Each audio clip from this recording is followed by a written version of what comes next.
Cet après-midi, nous sommes venus déposer, conformément à l'article 11 de notre règlement intérieur, les dossiers de parrainage qui nous viennent de l'ensemble du territoire.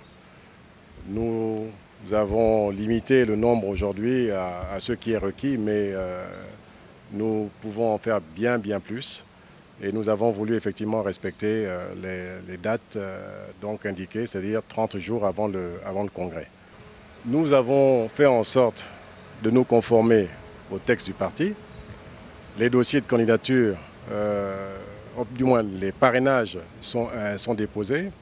Et moi, ce que je fais simplement, c'est que dans une affaire comme celle-là, en étant candidat, j'invite tous les militants qui veulent se présenter à un poste électif au niveau du parti à se conformer à l'article 11 de notre statut. Et pour nous, c'est un élément impératif. Le Congrès l'a voulu comme tel, nous le respectons. Donc c'est une élection, je le répète.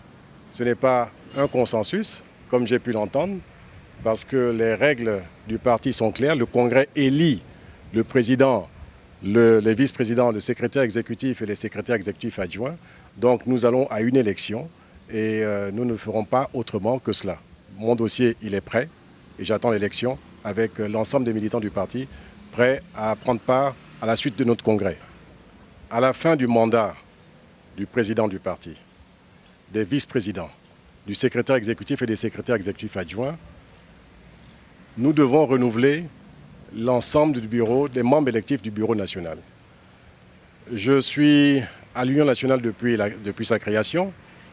Ça fait donc 15 ans depuis l'UGDD jusqu'à l'Union nationale que j'ai des hautes responsabilités dans le parti. J'estime que maintenant, je suis prêt à prendre les rênes de l'Union nationale parce que j'ai le double objectif. Un, de faire grandir le parti, conformément aux idéaux de notre parti, et deux, de pouvoir être un lien entre la génération qui part, la génération de la nôtre qui est là, et puis la génération des jeunes qui arrivent. Donc être un lien pour que ce parti que nous voulons rassembleur puisse effectivement, du moins durer, conformément à ces idéaux. Donc voilà les raisons pour lesquelles je suis candidat. Et je veux simplement faire en sorte que, je dirais, les jeunes, vous avez vu derrière moi, ils sont nombreux les jeunes qui sont là, qui veulent espérer en l'Union nationale. Il faut leur donner envie. Il faut leur donner envie d'espérer.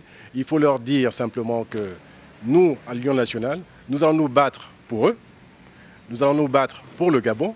Et nous allons aller sur le terrain avec eux, partout, sur l'ensemble du territoire, parce qu'ils le méritent.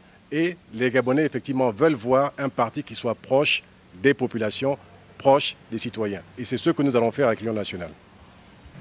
Nous avons entendu parler, effectivement, de l'organisation d'un bureau national extraordinaire convoqué par des personnes qui ne sont pas habilitées. Je trouve dommage que nous prenions des libertés avec les textes de notre parti. Les textes du parti sont clairs. Seul le président est habilité à convoquer le bureau national. Et en l'absence du président, sur habilitation express, un vice-président peut diriger le congrès, du moins le bureau national. Donc en l'espèce, les personnes qui ont convoqué ce bureau national se sont appuyés sur l'article 15, alinéa 11 et 12 du parti, qui parle de l'empêchement définitif. C'est à croire que pour eux, le président Mimboto n'existe plus, ou que le président Mimboto serait, je dirais, ne serait plus de ce monde. Je dis c'est un peu grave, parce que lorsqu'on parle d'empêchement définitif, il faut d'abord le constater. Et lorsqu'on parle d'empêchement définitif, par les personnes qui invoquent cet article des statuts, je dis que c'est quand même un peu grave en l'espèce. Ce sont les personnes qui auraient pu se rapprocher du président Mimboto, parce qu'il faut savoir que tant que le nouveau président n'est pas élu, n'est pas mis en place, même si les mandats sont échus, les autorités restent en place jusqu'à ce que le nouveau président et son équipe soient élus. Donc là, nous constatons qu'effectivement, ils ont purement et simplement écarté le président Zakari Miboto. Je pense que c'est un acte grave qui peut être assimilé à un acte de sédition, voire à un coup d'État. J'espère simplement que nos amis vont se raviser, se rapprocher du président Miboto, qui est le seul habilité à convoquer un bureau national selon les textes du parti.